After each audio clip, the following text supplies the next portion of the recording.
సోదర సోదరీమణుల ప్రేమకు ఆప్యాయతకు ప్రతీకగా నిలిచే రాఖీ పౌర్ణమి వేడుకలు దేశవ్యాప్తంగా ఘనంగా జరుపుకుంటున్నారు. ప్రతి సంవత్సరం శ్రావణ పౌర్ణమి రోజున ఈ రాఖీ పండుగ జరుపుకుంటారు. అందులో భాగంగా సోదరీమణులు తమ సోదరులకు ప్రేమగా రాఖీ కట్టి వాళ్ళ ఆరోగ్యాలను కూడా కోరుకుంటారు. ప్రస్తుతం మనం కరీంనగర్లోని టవర్ సర్కిల్ ప్రాంతంలో ఉన్నాం. ఎటు చూసినా కూడా రాఖీలు కనబడుతున్న పరిస్థితి కనబడుతుంది. చాలా వెరైటీస్ రాఖీలు కూడా అందుబాటులో వచ్చాయి. ఇక్కడ చూడొచ్చు ఎన్ని రకాలుగా అంటే స్టోన్ రాఖీలు, అదేవిధంగా సిల్వర్ రాఖీలు, అదేవిధంగా దూది రాఖీలు, ప్లస్ కార్టూన్ రాఖీలు, ఎకో ఫ్రెండ్లీ రాఖీలు మాత్రం చాలా మార్కెట్లో విరివిగా అవైలబుల్గా వచ్చాయి. చాలామంది ప్రజలు కూడా తమ సోదరులకు రాఖీ కట్టడానికి ఉదయం నుంచెల్లే ఈ యొక్క రాఖీల షాపులకు క్యూ కట్టి మరీ రాఖీలు కొనుగోలు చేస్తున్న పరిస్థితి కనబడుతుంది. ఎటు చూసినా కూడా మార్కెట్ మొత్తం కూడా ఇటు కస్టమర్లతో నిండిన పరిస్థితి నెలకొంది. ప్రస్తుతం మనతో పాటు షాప్ యజమాని ఉన్నారు. వారిని అడిగి కూడా మరిన్ని విషయాలు తెలుసుకున్నారు. చెప్పండి మేడం, ఎన్ని రకాల వెరైటీస్ అందుబాటులో ఉన్నాయి రాఖీలు? మా దగ్గర చాలా రకాల వెరైటీస్ ఉన్నాయి. శాండల్ రాఖీసు, సీజెడ్ రాఖీసు, వెండి రాఖీసు, ఫ్యాన్సీ రాఖీసు, చాలా వెరైటీస్ ఉన్నాయి.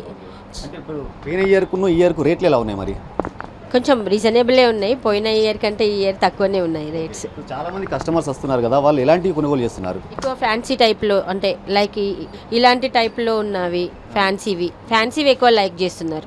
ఓకే, గిరాకీ ఎలా ఉంది మరి పోయిన ఇయర్తో పోలిస్తే? కొంచెం డల్గానే ఉందండి పోయిన ఇయర్ కంటే ఈ ఇయర్. చాలా రకాల వెరైటీస్ మాత్రం అందుబాటులో ఉన్నాయని కూడా చెప్తున్నారు. అయితే కస్టమర్లు కూడా కొనుక్కోవడానికి చాలామంది వస్తున్న పరిస్థితి నెలకొంది. తమ బ్రదర్కు కానీ వాళ్ళ అన్నకు తమ్మునికి ప్రేమతో ఆప్యాయంగా రాఖీ కట్టి మరి వాళ్ళ ఆరోగ్యాలను కూడా కోరుకుంటున్నారు. ఇక్కడ చాలా కొంతమంది కస్టమర్లు కూడా ఉన్నారు. వారిని కూడా చెప్పండి మేడం, ఎలాంటి రాఖీలు కొనుక్కోవడానికి వచ్చారు? మేము వెండి రాఖీ తీసుకోవడానికి వచ్చినాం. ఎవరు కడతారు? అన్నయ్యకు. ఏమైనా ప్రత్యేకంగా డిజైన్ చేసుకుంటున్నారా మామూలుగానే? వెండి తీసుకోవడానికి వచ్చిన. డిజైన్ ఎలా ఉన్నాయి మరి? రేట్లు నార్మలే ఉన్నాయి. అంటే పోయిన ఇయర్తో పోలిస్తే ఈ ఇయర్తోని ఈ ఇయర్ కొంచెం ఎక్కువనే వెండికి రేటు పెరిగింది కదా. మనకి ఎప్పుడు రక్షగా ఉండాలని తమ్ముళ్ళకి రాఖీలు కడతాం. అక్కకి తమ్ముడు రక్ష, తమ్ముడు బాగుండాలని అక్క కూడా రాఖీ కడుతుంది. మనం ఎప్పుడు వచ్చిపోకుండా ఇంటికి ఒక సాంప్రదాయంగా ఇది ఉన్నది కాబట్టి ఎప్పుడు ఇలాగే జరుపుకుంటారు కాబట్టి చాలా బాగుంటుంది. ఇంకా రాఖీలు అంటే ఓకే, అన్నీ బాగున్నాయి. నేను తీసుకునేది ఏంటంటే నాకు ఎప్పటికైనా స్పెషల్గా అలా ఎప్పుడు ఏదో ఒక స్పెషల్ రాఖీ తీసుకోవడానికి ట్రై చేస్తా. ఈసారి నార్మల్గా మా తమ్ముళ్ళకి ఈ దూది రాఖీలు కట్టాలని కొన్ని తీసుకున్నా. మనం ఎప్పుడు కట్టేది ఏంటంటే చిన్న చిన్న రాఖీలు మనము గుళ్ళ దగ్గర కట్టుకుంటాం కదా, అలా కాకుండా మనం రాఖీ అంటే రాఖీ లాగానే కట్టుకోవాలి. అలాంటి రాఖీస్ నేను తీసుకున్నా. ఈసారి రేట్లు అన్నీ రీజనబుల్ ప్రైజెస్ ఉన్నాయి. ఓకే, రేపు రాఖీ సందర్భంగా మేము రాఖీస్ కొనుక్కోనికి వచ్చినాం. ఇక్కడ చాలా వెరైటీస్ ఆఫ్ రాఖీస్ అవైలబుల్గా ఉన్నాయి మనకు. అందరికీ అడ్వాన్స్ హ్యాపీ రక్షాబంధన్.